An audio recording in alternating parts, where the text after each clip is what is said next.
Hello दोस्तों, welcome to the channel. And आज का जो हमारा जो टॉपिक है वो है नेशनल रजिस्टर ऑफ सिटीजन्स। अभी तक हमने आयुष्मान भारत, उज्ज्वला योजना, मोटर व्हीकल एक्ट और सौभाग्य योजना, ये सारी हमने अभी तक डिस्कस कर ली है हमारी डिस्क्रिप्टिव सीरीज़ के अंदर। और आज जो मैं टॉपिक लेके आया हूँ वो नेशनल रजिस्टर ऑफ सिटीजन्स है। अगर आपका टॉपिक ओपिनियन बेस्ड आ जाता है या आपको कहीं पे भी ऐसे के या लेटर के अंदर आ जाता है तो आपके पास में इसका भी नॉलेज होना ज़रूरी है कि हमारे लिए नेशनल रजिस्टर होना क्यों ज़रूरी है। ठीक है, काफ़ी इंपॉर्टेंट टॉपिक है आपके एग्जाम पॉइंट ऑफ व्यू से। तो आइए शुरुआत करते हैं नेशनल रजिस्टर ऑफ सिटीजन्स के ऊपर। ठीक है, this is me Dipendra Singh Shaktawat.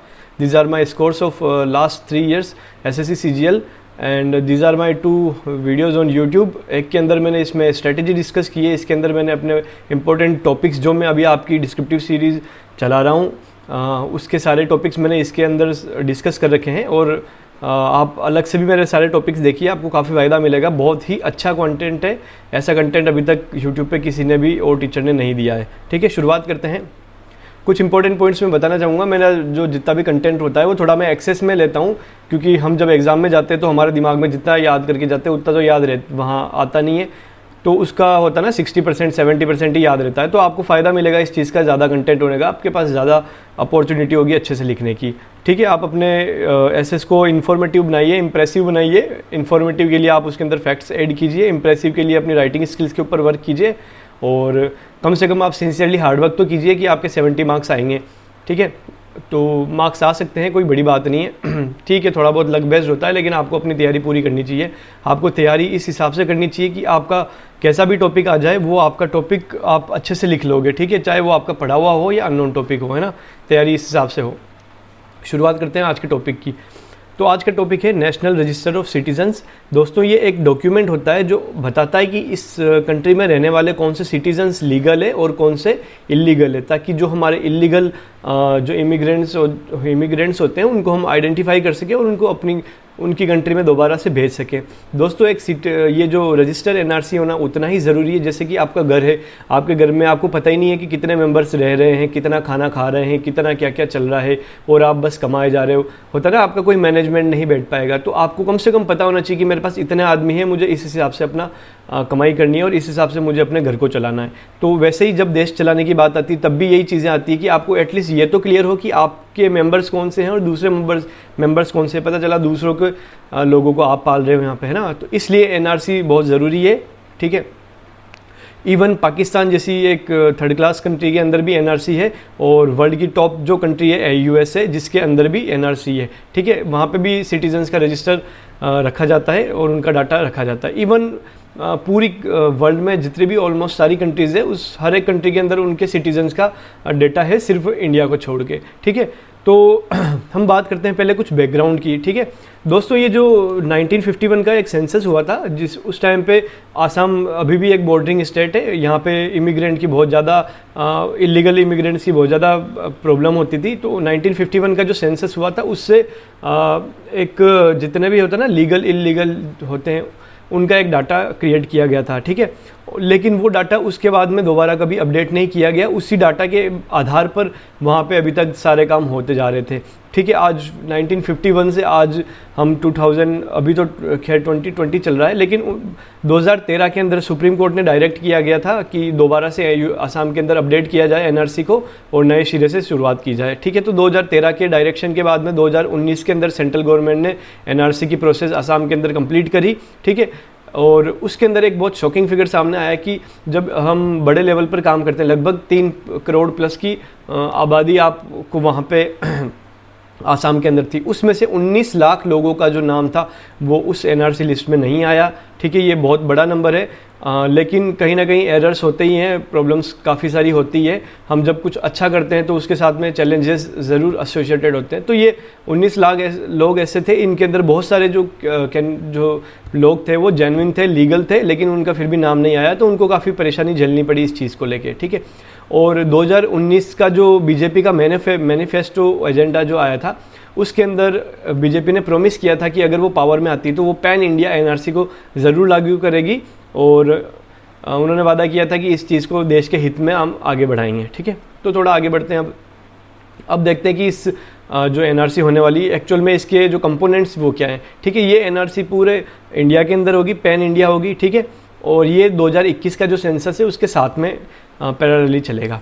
Ministry of home affairs ने इस प्रोजेक्ट के लिए 12,000 करोड़ रुपए का इनिशियल अनाउंसमेंट किया है। ज़रूरत पड़ेगी तो वो और भी एडअप होगा। It's a huge number friends. और इसके लिए 28,000 स्टेट गवर्नमेंट ऑफिसर्स काम करेंगे, सेंट्रल के ऑफिसर्स भी होंगे इसके अंदर, और हंड्रेड्स की तादाद में एनआरसी के जो होता है ना सेवा केंद्रास खोले जाएंगे, जहाँ पे ये सारा का सारा एनआरसी की प्रोसेस काम करेगी।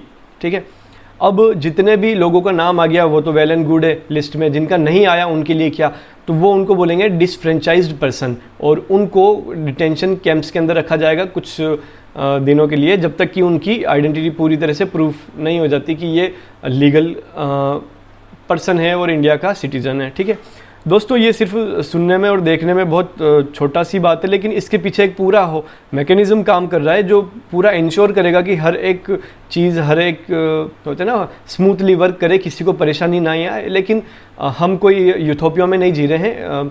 मैंने बताया कुछ भी चीज़ परफेक्ट नहीं होती है, हमेशा कुछ चैलेंजेस और कमियां निकल के आती है, तो कुछ लोगों को परेशानी भी होगी, नो डाउट। ठीक है, आगे बढ़ते हैं। इसके अंदर आपसे क्या क्या डॉक्यूमेंट्स मांगा गया? इसके अंदर आपसे ये डॉक्यूमेंट मांगा गया है कि आप अगर इंडिया के सिटीज़न हो तो आपके पास कोई ना कोई तो आईडी प्रूफ होगा, चाहे आधार कार्ड, राशन कार्ड, कोई लैंड डॉक्यूमेंट, बर्थ सर्टिफिकेट, आप किसी स्कूल में पढ़े हो। अगर आपके पास ये भी नहीं है तो आप 3 या 5 लोगों को गवाह बना के ले आओ कि भाई ये इतने सालों से हमारे साथ में रह रहे हैं, और इसका भी एक पूरा मैकेनिज़्म है। लेकिन अगर आप बेसिक पॉइंट्स की बात करो तो ये कुछ आपको प्रूफ्स दिखाने पड़ेंगे उसके अंदर, ताकि आप प्रूफ कर पाओ कि आप इसी देश के नागरिक हो, है ना। और इनका फिर एक सबका डिजिटली रजिस्ट्रेशन होगा, कहाँ पे? सेवा केंद्रास के अंदर, और रजिस्ट्रेशन को वेरीफाई किया जाएगा, स्क्रूटनाइज किया जाएगा, और अगर वो लीगल है तो उसको एक नेशनल आईडी प्रोवाइड की जाएगी, अगर नहीं है तो उसको डिटेंशन कैंप के अंदर सेंड किया जाएगा। तो ये इसकी कंपोनेंट्स है एनआरसी के। अब बात करते हैं कि एनआरसी की ज़रूरत ही क्यों पड़ती है। अगर आपको याद होगा तो 1971 का जो वॉर हुआ था, जब इंदिरा गांधी पावर में थी, तब ये जो हुआ था ना, बांग्लादेश को जब आज़ाद करने की बात चल रही थी, उससे पहले बांग्लादेश के जितने भी इलीगल माइग्रेंट्स थे, वहाँ के लोग थे, वहाँ से परेशान हो के सारे इंडिया में आ रहे थे। तो इंडिया की तादाद होता ना बहुत बढ़ती जा रही है, हमारी पॉपुलेशन भी बढ़ती जा रही है, प्लस उनका बर्डन हमारे ऊपर, उनको खाना, उनका पीना, उनके काफ़ी प्रेग्नेंट वुमेंस होती हैं उनकी देख रेख करना, फिर उनके बच्चे हो जाए उनको एजुकेशन देना, तो बहुत बड़ी ये एक प्रोसेस होती है जो बहुत बड़ा बर्डन क्रिएट करती है किसी भी देश के ऊपर। तो तब भी देश को इस परेशानी से बाहर निकालने के लिए इंदिरा गांधी जी ने और जो मनिक शाह थे, उन्होंने, सैम मनिक शाह ने एक होता ना उसी टाइम पे बांग्लादेश को आज़ाद करवाया, और इंडिया को भी इस चीज़ से मुक्ति मिली कि चलो हमें अब इलीगल इमिग्रेंट्स देखने को नहीं मिलेंगे। और आपको पता है दोस्तों, इंडिया की जो ज्योग्राफी है और आप जो हिस्ट्री देखते हो, इधर हिस्ट्री में ईस्ट पाकिस्तान और वेस्ट पाकिस्तान दोनों साइड में था। ठीक है, इंडिया की जो लगभग जितनी भी बॉर्डरिंग स्टेट्स है, दो तरफ तो आपके पास में पानी के थ्रू इमिग्रेंट्स आने की वो रहती है, फिर ऊपर से आपके पास में इधर पाकिस्तान पड़ गया, इधर बांग्लादेश पड़ गया, इधर नेपाल, तो बहुत सारा हमारी ज्योग्राफी कुछ इस तरीके से बनी हुई कि कोई भी इस देश में आसानी से घुस सकता है, कोई ज़्यादा दिक्कत नहीं, क्योंकि देश भी बहुत बड़ा है ना। तो इन सब चीज़ों को टैकल करने के लिए एनआरसी की ज़रूरत पड़ती है। अब इस एनआरसी के अंदर जो रजिस्ट्रार जनरल ऑफ इंडिया का ऑफिस खोला जाएगा, एक सेंसस कमिश्नर इसके ऊपर बिठाया जाएगा, और नेशनल अथॉरिटी जो कि इस पूरे को मेंटेन करके चलेगी। ये सारे इसके अंदर कुछ फाउंडेशंस हैं जो नए हैं वो होने वाले हैं। ठीक है, अब एनआरसी के बेनिफिट्स देखो। एनआरसी के बेनिफिट्स यही हो गए कि आपको जब पता चल चुका है कि आपके कितने लोग हैं और आपके यहाँ बाहर के कितने लोग हैं, तो आप ऑब्वियसली उनको एलिमिनेट कर दोगे जो यहाँ का नहीं है, और जो आपके लोग हैं उनके लिए आप अच्छे से फ्यूचर प्लानिंग कर सकते हो, डेवलपमेंटल इनिशिएटिव्स ले सकते हो, वेलफेयर स्कीम्स उनके लिए चालू कर सकते हो, ताकि उनकी स्कीम उन्हीं तक ही पहुँचे और कोई बीच में उनकी स्कीम्स को ना खा पाए। ठीक है, इससे क्या होगा, हमारे देश की जो एफिशिएंसी होती है, चाहे वो काम करने की एफिशिएंसी हो या हम फाइनेंशियल सेक्टर की बात करें, वो कहीं ना कहीं इम्प्रूव होगी।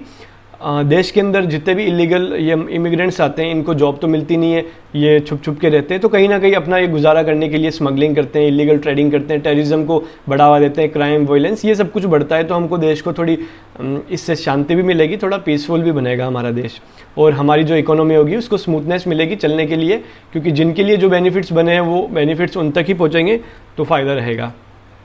पर मैंने बताया जैसे कि हर चीज़ का कोई फ़ायदा होता है तो उसका नेगेटिव पहलू भी होता है, उसके साथ चैलेंजेस भी होते हैं। हमारे देश की जो पॉपुलेशन है वो है लगभग 1.3 बिलियन पीपल की, जो कि बहुत बड़ी, हर दुनिया में हर 7वें में से एक आदमी जो है वो भारतीय है, इतना बड़ा है। तो इतने लोगों के साथ में एनआरसी करना कहीं ना कहीं होता है ना, बहुत सारे प्रॉब्लम्स को क्रिएट करेगा। जैसे कि हमें इतना बड़ा देश है, अलग अलग जोग्राफी है हर जगह की, तो कहीं पे फ्रिक्वेंट फ्लड्स आती रहती है, तो वहाँ पे हमारा मतलब होता है ना कुछ भी नहीं बचता है, सारे डॉक्यूमेंट्स वहाँ पे ख़त्म हो चुके होते हैं, पानी में जा चुके होते हैं। कहीं अर्थक्वेक आता है तो वहाँ हमारे डॉक्यूमेंट्स ख़त्म हो सकते हैं। किसी घर में आग लग गई, किसी ऑफिस में आग लग गई, तो फायर से वो सारा जल गया।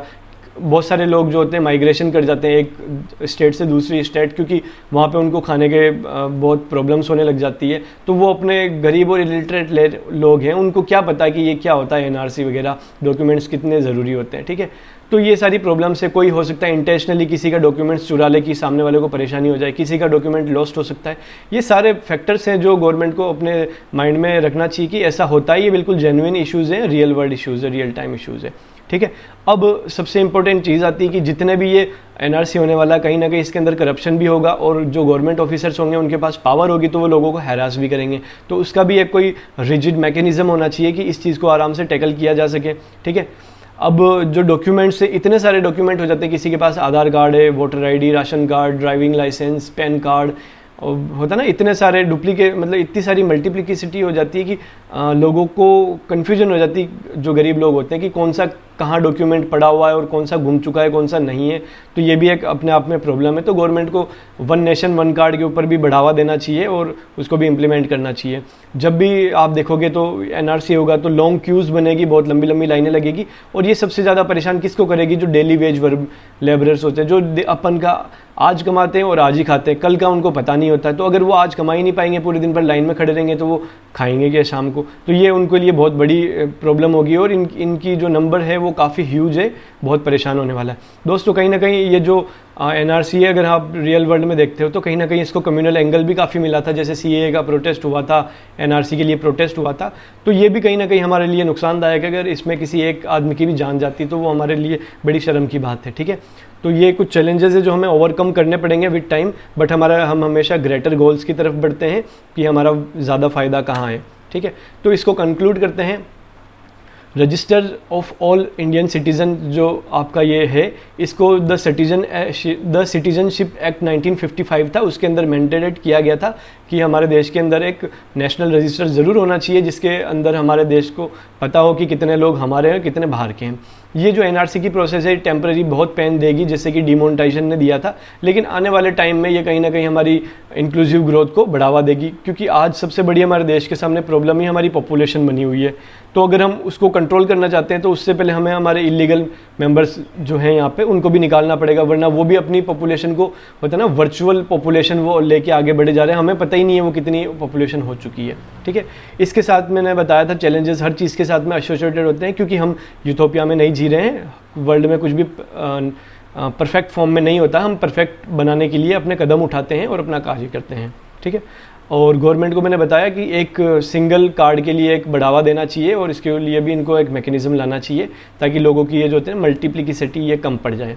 इलीगल लोग हटेंगे तो लीगल जितने भी लोग हैं उनको बिल्कुल अपनी स्कीम्स और योजनाओं का गवर्नमेंट की तरफ से फ़ायदा मिलेगा।